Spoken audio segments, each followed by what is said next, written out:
All right, what will the Arkansas Razorbacks do now? This is the first time in a long time the Razorbacks are 6-0. Start talking about basketball. Did y'all watch the game last night? What are your thoughts about that? Against a big win, ACC, Georgia Tech. I don't know when was the last time the Hogs have beat a ACC team, but big win for the Razorbacks. You can start it off. Well, I didn't see the game, but I heard about the last second shot that Mason Jones shot. Gosh, if we keep this up, I know we will go to the NCAA tournament. We may even win a couple games. Yeah, I looked out and kind of had to bootleg the game a little bit, but I got to watch it. I mean, it was a really good game. It was nice to see Adriel Bailey compete with an actual big man, because I think their center was like 6'10". Adriel Bailey's only like 6'7", I think. It was nice to see him compete, with a true big guy. We haven't seen that all year. Arkansas still living and dying by the three. Obviously, like you said earlier, Kyle, we lived pretty good by the three last night. I mean, it was an awesome game, though. What the kind of bad part about it was Arkansas, I think, didn't score for like the last almost 10 minutes of the whole game. I mean, we got to 59, and we stayed at that until Mason Jones shot. So. Yeah, it's hard to win when you don't score. I mean, they had the game all but put away. I think they were up by 7 with about 3 minutes and some change left, and they just couldn't score, and they just went on a drought. But the thing that's, because we're so short, we have to be out there by the perimeter, and so. But the thing is, all our guys can shoot except when they can't. They went until that drought, but for the whole game, I mean, we led pretty much that entire game, and it was an impressive win for the Razorbacks, big win for the Razorbacks.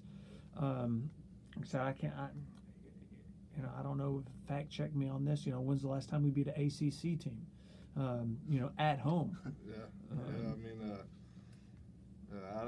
I'm not sure, when the last time we beat an ACC team is, but it's nice to see Arkansas win a game on the road, because we've been stereotypically very bad on the road. Exactly. We'll always be good at home, but we never win at home. I mean, on the road. Yeah. Very seldom. The only time I think Mike Anderson's biggest win while he was there was probably Kentucky. When he went on the road and beat Kentucky, I think it's like his second year back at Arkansas. So. Well, it's kind of sad to see Mike go, but at the same time, winning, kind of heals all wounds. Yeah. It seems like the Hogs are, off to a good start, and I'm excited about the new Musselman era. Yeah. It's amazing because the new era is if Isaiah Joe and Mason Jones can stay with the recruiting class that he's got coming in with the transfer, they're gonna be pretty good. Yeah. For the next couple of years at least. They all stay healthy and stay together. Yeah, the recruiting class, and I can't remember if we touched on it last video or not, but is right now sitting at I think at like 8th in the country in basketball. We've got 3, and it's only 3 4-stars committed, and we can get I think 2 or 3 more possibly. We could end with a top 5 recruiting class when it's all said and done. So, like y'all said, the Musselman era. Hate to see Mike go, but man, going 6-0. I can't remember the last time Arkansas started 6-0.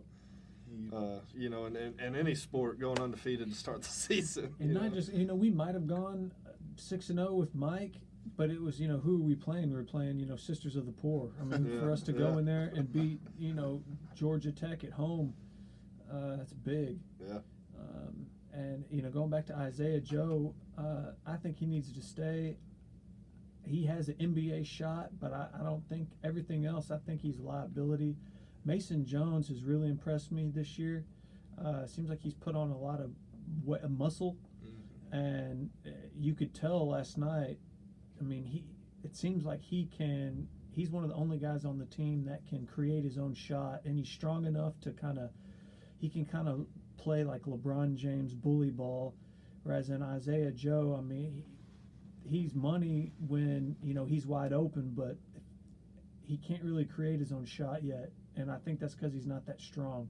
And he'll probably get there, but I hope he stays. I hope both of them. Is Mason Jones, is he a senior? Nah, he's a junior. He's a Yeah, junior. I think they're all underclassmen. Okay. The only seniors we have would be the transfers.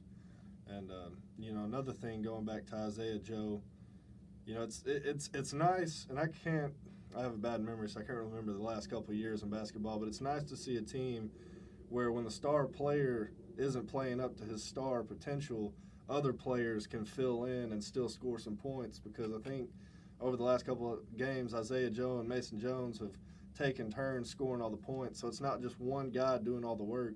Everybody else is creating their own shot and doing good too. And also, one of my players that I've grown to watch to love is Jimmy Witt. And, you know, and when he's on, he's on. But last night I saw, you know, he wasn't on like he normally is.